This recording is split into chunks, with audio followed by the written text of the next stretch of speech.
Bonjour, aujourd'hui je voulais te parler du syndrome du jumeau perdu. Alors, c'est quoi ce syndrome? Il faut savoir que, je dirais, 20 à 30% des grossesses, au tout début de la grossesse, sont gémellaires. Donc quand je dis au tout début, ça veut dire de quelques heures, quelques jours ou quelques semaines. Mais la plupart du temps, il y a un des deux jumeaux qui part, qui s'en va, qui ne reste pas, pour différentes raisons. Avant de continuer, je voulais t'inviter à liker la vidéo et à t'abonner à la chaîne. Ça aide pour le travail fourni et ça aide également pour le référencement. Au cours de mes consultations, le principe du jumeau perdu revient régulièrement. Et je vois des personnes qui sont complètement ahuries, scotchées de voir qu'elles ont pu avoir un jumeau ou une jumelle et qu'elles ne le savent pas. Il faut savoir que quand un embryon a juste quelques jours, l'embryon part, mais personne ne le sait. Ça ne se voit pas, parce qu'il part ou dans les urines, et il est tellement petit, il est tellement microscopique, que c'est impossible de le détecter à l'œil nu. Cette problématique du jumeau perdu, ça peut être le réveil en tant que personne incarnée de la blessure d'abandon pour sa vie future. Pourquoi? Évidemment parce qu'il y en a un des deux qui l'abandonne, qui ont choisi le même nid utérin, et du coup, il se sent seul. Donc au niveau des impacts sur ta vie d'adulte, il y en a énormément.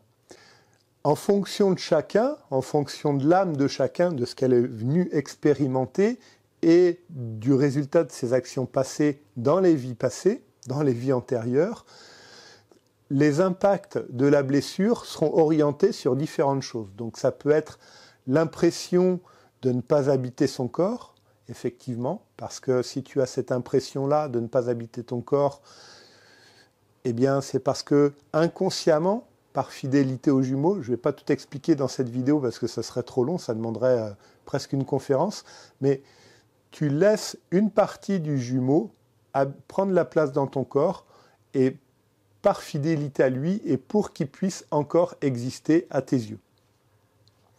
Donc, si tu n'as pas la place dans ton corps, tu as difficilement la place dans ta famille et tu as encore moins la place dans la société.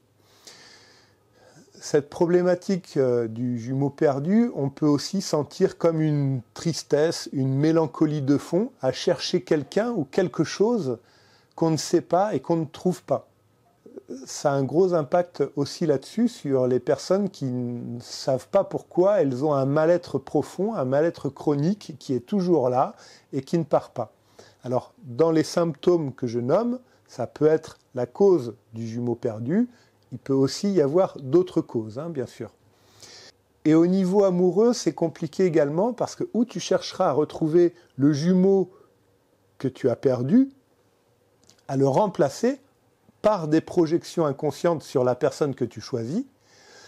Et dans ce cas-là, eh bien, évidemment, cette personne ne sera jamais à la hauteur du jumeau puisqu'elle n'est pas elle. Donc elle ne peut pas être à cette hauteur-là.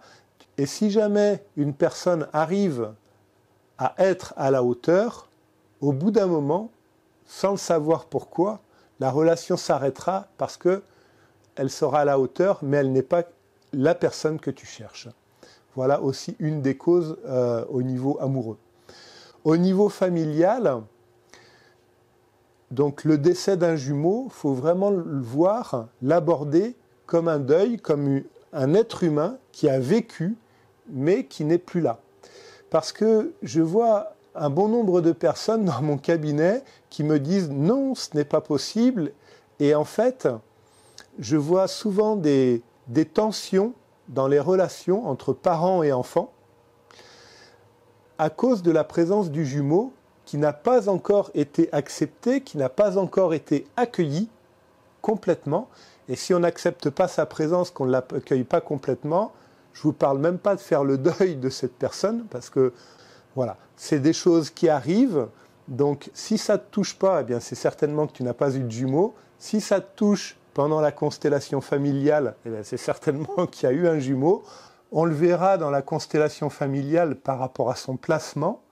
Alors que ce soit en groupe ou en individuel, en individuel en cabinet ou en individuel à distance, c'est très facile de le voir.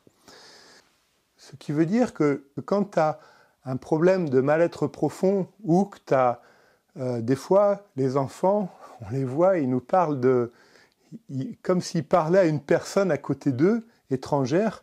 Si en tant qu'enfant, tu as parlé à une personne comme ça, comme si tu avais un frère qui n'est pas là, mais comme si tu avais un frère ou un bon ami, eh bien, c'est important de pouvoir le consteller parce que c'est peut-être un problème de jumeaux perdu. Alors, comment le savoir? Eh bien, je dirais, pour le savoir, la seule chose à faire, c'est une constellation familiale. Sachant que c'est une des bases du bien-être et du développement personnel parce que c'est quelque chose qui arrive quand même beaucoup plus régulièrement qu'on le pense. Et comme toute chose, eh bien, c'est important de commencer par les bases avant d'aller chercher plus loin. Donc, comme je te disais tout à l'heure, eh bien, le plus important, c'est de l'accepter complètement, qu'il soit là. Ensuite, c'est de faire le deuil et ensuite qu'il y ait quelqu'un qui puisse t'aider pour faire un passage d'âme, pour le faire partir et que toi tu puisses prendre ta place dans la lignée généalogique et dans la famille. Je dirais que la clé vraiment pour ça, c'est vraiment les constellations familiales. Elles vont vraiment t'aider à voir concrètement si cela vient d'un jumeau ou pas. Et c'est ça qui va pouvoir te faire avancer. Donc l'outil des constellations familiales, c'est vraiment une clé pour pouvoir avancer vers un mieux-être et vers le développement personnel que tu souhaites. Donc, si tu as envie d'aller un peu plus loin dans la recherche de ton jumeau perdu, clique sur le lien dans la description et je serai ravi de pouvoir t'en dire plus sur la page d'après.